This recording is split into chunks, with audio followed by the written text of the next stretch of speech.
You know, Rockstar Bob, it's good that I wore my Seahawks sweatshirt today. At least something to represent the NFL, because just one more thing is, in fact, involves the NFL. And actually, this is kind of a poignant story that should make you feel sorry for the poor, bedraggled owners of NFL teams and stadiums for the terrible, terrible pressure they're under to try and fill those palaces with quality events. Well, quality events is key, and they got to generate revenue, and they've got to get butts in the seats somehow for other events outside of football. And this might be the worst idea, by the way. Oh, I think clearly I've ever seen for generating.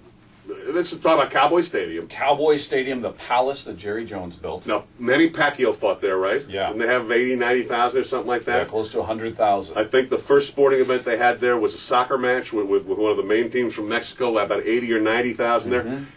If I remember correctly, although some people didn't get their seats there, they had the Super Bowl there. Yes. Just last year. So this is a place that's already, in its just 1 year of existence, has had some pretty big events. Well, now they're hoping to fill it with at least 7,200. That's the hope. 7,200? Yep, for the really the Super Bowl of bowling is what this is. The way the story reads, and this is good stuff. With the NFL in the middle of a lockout, how about a few good strikes at Cowboys Stadium? No pun intended. The cavernous home of the Cowboys will host the U.S. Women's Open this summer, the first time. So women's bowling. Yeah, the U.S. Women's Open, the Women's Open.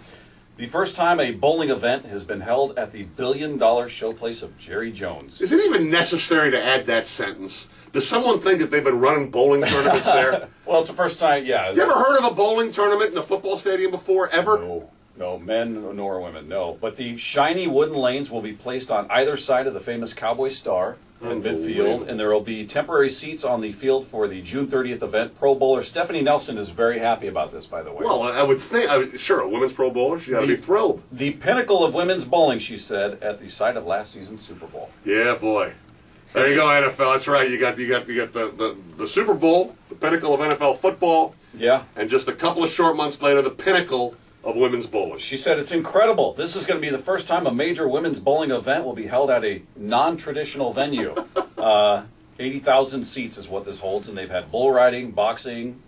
They say yoga. They've had yoga there. I'm not exactly sure what kind of yoga event is held at the I'm not sure what a yoga event is. Motocross races, but never bowling. The Open Finals will feature the world's top 5 female bowlers who advance through the tournament, and they're going to be competing for $50,000. 50,000 big ones. You know what? You can spend more, 3 times that amount, on a Cowboy seat license. And here's what I love. The hope is for the event to break the all-time attendance bowling record set in 1995 when 7,212 watched the Men's Open at the Joe Louis Arena in Detroit. That'd be a non-traditional venue also. Also, yeah, I had no idea they had hosted one there. So that's the hope. They need 7,213 to show up to set a record there. Not going to happen. Here's my prediction. It's not going to happen. I love this line, just in case you were curious. Usually tournaments are held in bowling centers limited to a few hundred who can squeeze in. That's usually how it goes, in case you're wondering how this goes. So if you thought you were the only one suffering in the NFL lockout with football not being around, believe me, you're not. Unbelievable. 7,213 will set a record. They'll never get it. They'll never get it. What kind of favorable rent are they getting here? Does Jerry Jones, does his daughter bowl? There's got to be a family connection. There's no way they can rent an 80,000-seat venue, a palace like that, for less than what it's going to. Here's hoping that this doesn't give Quest Field any ideas. No, they don't need it. Don't go that way, guys. Please, please don't.